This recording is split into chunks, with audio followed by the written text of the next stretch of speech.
начале выпуска о происшествиях в селе Хайсардах Северхаянского улуса пожар унес жизни 4 детей. Сегодня в 7:10 утра на пульт 01 поступил вызов о возгорании частного дома по улице Петра Рожина в Хайсардахе. В результате пожара погибли 4 несовершеннолетних детей. Спастись удалось мальчику 2003 года рождения.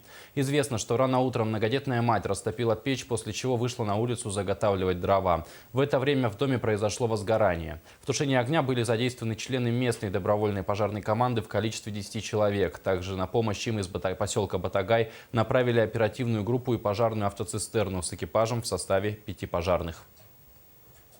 На место пожара выехала следственно-оперативная группа.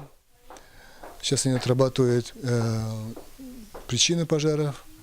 Возможные причины пожара могут быть, это, во-первых, неосторожное обращение с огнем, нарушение правил устройства эксплуатации электрооборудования, нарушение устройства эксплуатации отопительной печи. Как я уже сказал, оперативная группа будет устанавливать причину и ущерб от пожаров. Вместе с тем, по факту гибели детей уже возбуждено уголовное дело по признакам преступления, предусмотренного частью 3 статьи 109 Уголовного кодекса Российской Федерации «Причинение смерти по неосторожности 2 и более лицам». На месте происшествия работает следственно-оперативная группа в составе руководителя Верхоянского межрайонного следственного отдела, Следственного управления Следственного комитета России по Якутии, а также сотрудников МЧС и полиции.